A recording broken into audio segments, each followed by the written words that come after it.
Hey guys, PepperAmmy here. This week we are making some falafel.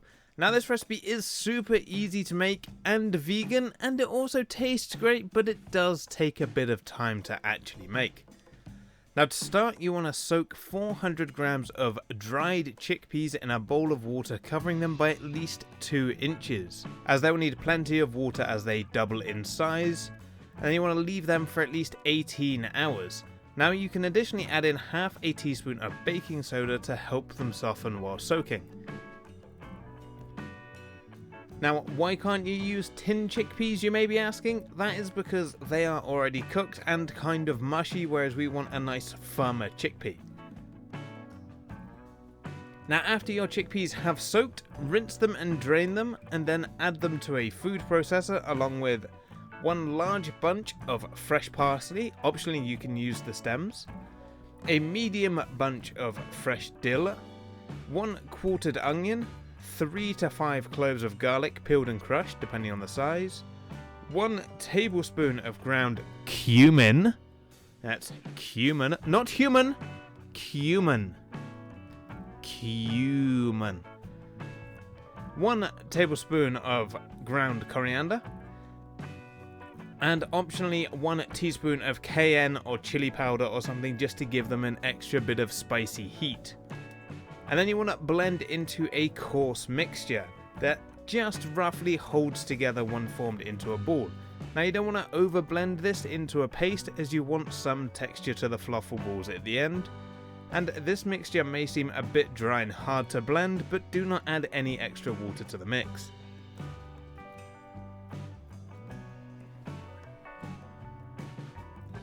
Once blended, transfer your mix to a bowl or a container and place in the fridge for at least an hour or until you are ready to use.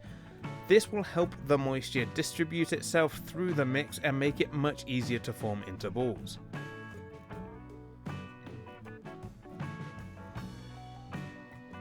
Now when you are ready to form your falafel, add 1 teaspoon of baking powder, as this will give the mix a lighter texture after frying by adding some extra air to the balls. And then add in 2 tablespoons of toasted sesame seeds. This gives it a little bit of extra flavour and texture as well. And then take roughly a ping pong sized ball lump of the mixture in one hand and use your fingers to form it into a ball. Now if you do prefer flatter patty falafel, simply push the ball down until they form a 1-inch thick disc. Now this mixture did actually go a lot further than I was expecting it to, and I had plenty for the next day as well. Now once you have formed your falafel balls, you have 3 ways to cook. You can shallow fry, deep fry or bake. Now to bake your falafel, preheat your oven to 180 degrees Celsius, give each ball a brush with oil and bake for 15 to 20 minutes, turning halfway through. To shallow fry, add a tablespoon or 2 of oil to a skillet or frying pan and then place the balls in the pan, making sure not to crowd the pan too much, as you want space for them to move around and brown all over. And third and finally is the most unhealthy option, but it gives you the best results, and that is deep frying. Now that is the path that I chose to take on this, and deep frying stuff in hot oil is scary, but in my opinion they did turn out the best. Now simply fill a pan roughly 3 inches up. I'm using my cast iron Dutch oven because it's my cast iron Dutch oven.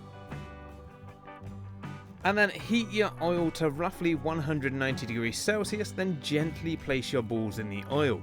Now that is your falafel balls. Now if your oil is not deep enough, they may be touching the bottom of the pan. This could end up with a darker spot on one side, but this can just simply be sorted by gently moving them around in the oil. Now you don't want to overcrowd the pan once again, and I only cooked roughly 6 to 8 of them at a time. And then you want to cook them for around 3 to 4 minutes depending on the size of your balls. Once again, your falafel balls. Then remove from the pan and place in a bowl or on a plate lined with kitchen roll. Don't forget, whilst you are deep frying things, the crust will continue to cook and darken out of the oil, so remove them just before you think they need to be removed, as they will darken out of the oil. Once they are all cooked, the outside should be nice and crisp and browned, and the inside should be a bright, almost lime green colour. Now simply serve with other sides or with salads or in a pita bread like I did, and optionally you can add some tahini or extra toasted sesame seeds while serving.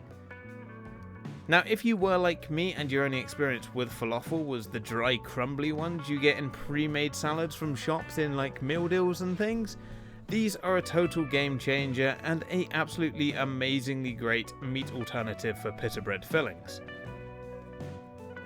But that rounds up today's episode. I hope you guys did enjoy. If you did, let me know down below. If there's something you want to see me try on this channel, once again, let me know in the description. I can't make it if you can't tell me you want to see it. And then if you are new here, please consider subscribing. It helps me out a lot. The channel growth is absolutely blowing me away. And I hope to see you all again next week. Thanks for watching.